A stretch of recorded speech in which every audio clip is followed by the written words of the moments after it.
printing is a very, very simple form of printing. It can be done with scrap material.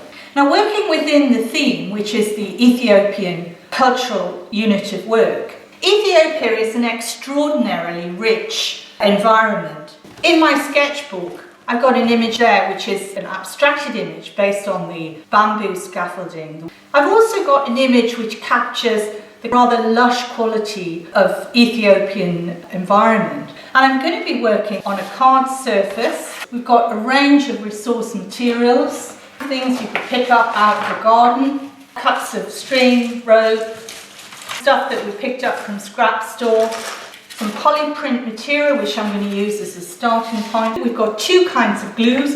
We've got the hot glue gun and we've got the PVA glue too.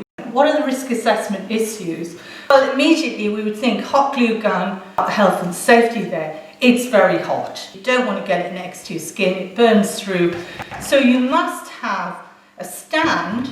Remember to switch off if you're not using it. I'm going to cut some shapes here for the palm tree, which is going to be the starting point of the image. This is a sharp knife. My hand always goes out of the way. I can move my material as I go, keeping my hand always out of harm's way. Okay, so I'm going to just start assembling. And I can move on and add more as I go. So I'm going to hot glue to the card. I also have at the ready a lolly stick, because one of the most common mistakes is to apply hot glue, add the piece, and then without thinking, push down with one's finger. The advantage of the hot glue gun is that we can quickly make a Collagraph plate and then print it in the same session. With a Key Stage 3 group, you might opt to use PVA rather than hot glue. It just means that you have to wait drying time. So, here's the one I made earlier. Similar, not exactly the same. The important thing, you can see there is now quite a hard, shiny surface.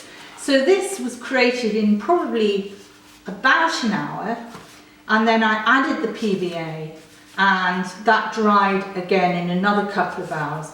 It's now made a fairly robust, hard surface that can be printed from. So we're now moving into the print.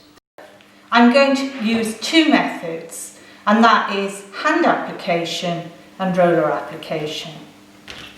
So to start with, I like to set up with newspaper so that the newspaper can be discarded to ensure that ink isn't transferred from one place to another. This is Collagraph Safe Wash Relief Inks. It's water washable. There's a variety of different inks that can be used, and this ink gives a good texture for printing.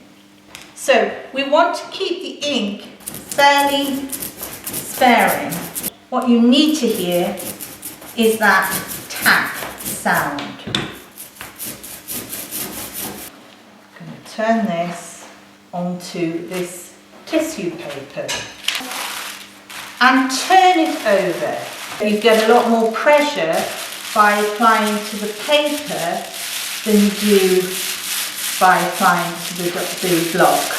A teacher that we work with one of our partner schools for children with special educational needs and disabilities advocates this method particularly because he says that it gives the children a great tactile experience.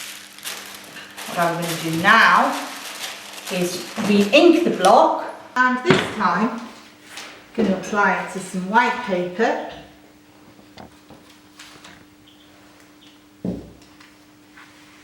And taking a clean roller,